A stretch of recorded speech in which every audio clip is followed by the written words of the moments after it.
A seguir cuidándose, Pablo, que se viene la tormenta, que se viene el viento, que se viene el agua, que el calor no La pregunta, claro, es ¿de qué nos cuidamos? ¿De ¿Del qué? calor, del viento, de la lluvia? Hay que salir prevenido. Usted lleve todo. Junto. Todo en el baúl del auto, ¿viste? Que vas metiendo. Sí. El paraguas, el impermeable, las hojotas, todo. El tema no es tanto uno, sino con los chicos. ¿Cómo haces para vestirlo? ¿Qué le decís? ¿Qué le decís que se ponga? No. Le decís, ya terminó el verano y te aparece una ola de calor de 40 grados. ¿Cómo hace? Es imposible. Bueno, está un poco loco el tiempo.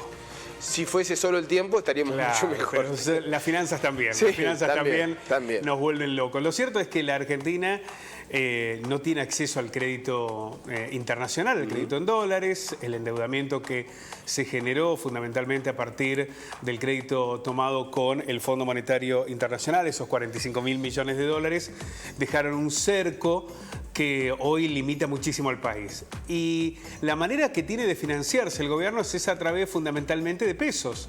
Ahora, esa deuda también está creciendo fuertemente y había mucha preocupación por lo que iba a ocurrir este año. Sí. Porque si perdía credibilidad el bono o el respaldo que el gobierno nacional podía darle a ese endeudamiento en pesos, en medio de un marco electoral y con muchos sectores especuladores que decían desde los bancos y también de quienes actúan hoy como acreedores de la Argentina, bueno, se va a desvalorizar lo nuestro, ¿qué hay que hacer? Lo sacamos, cómo enfrentar lo que viene, esto va a provocar también un contexto inflacionario. Bueno, había demasiados interrogantes.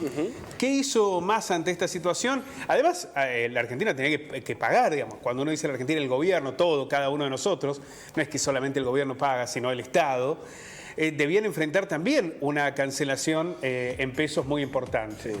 Ante esta realidad tan conflictiva, Massa decidió refinanciar, buscar la manera de acordar con los acreedores para que los pagos comiencen en 2024 o 2025, es decir, que lo pague el próximo gobierno, sea cual fuere, el actual o el que viene, o que haya una nueva refinanciación. Sí.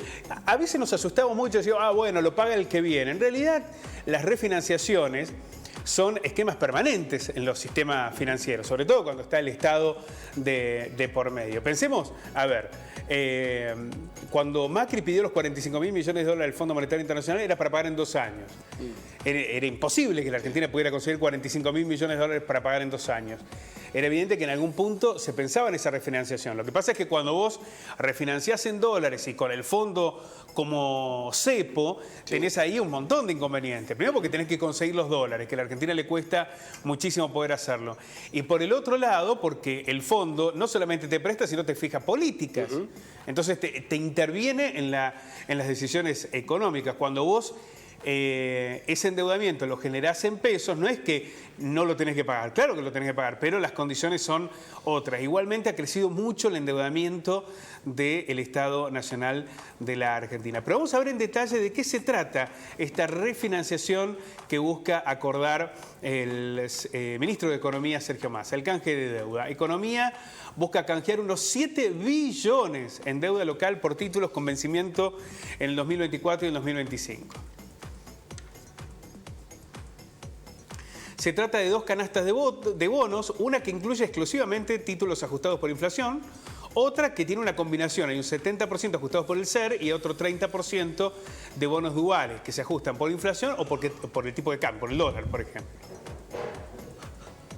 En total, el canje abarcará títulos por unos 7 billones que estarán divididos en partes similares entre, acá aparecen organismos públicos, entidades privadas, fundamentalmente bancos. Claro, por eso se reunió con banqueros, ¿no? Para acordar con eso. Exactamente. Y ahora se va a reunir con inversores, porque hay inversiones institucionales, como por ejemplo fondos de inversión, empresas aseguradoras que también están ahí en ese marco de especulación, ¿no?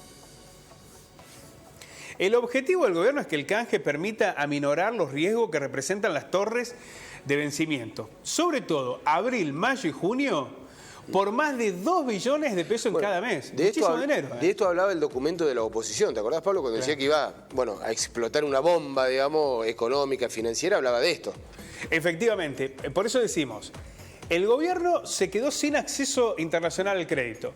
Y al mismo tiempo, el acuerdo con el Fondo Monetario Internacional de Macri es el peor de los cerrojos, digamos, porque vos no podés acceder a otros préstamos, tenés que pagar el del fondo y además el fondo te va definiendo la política económica. Entonces, ¿qué dice el gobierno? Bueno,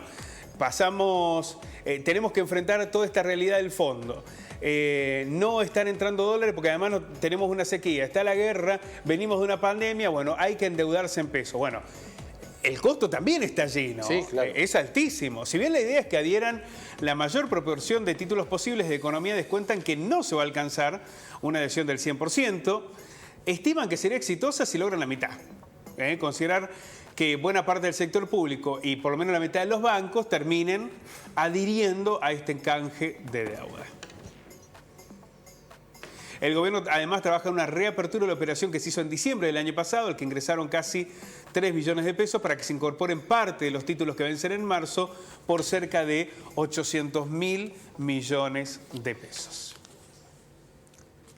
La compleja realidad del endeudamiento argentino, ¿no? Sí.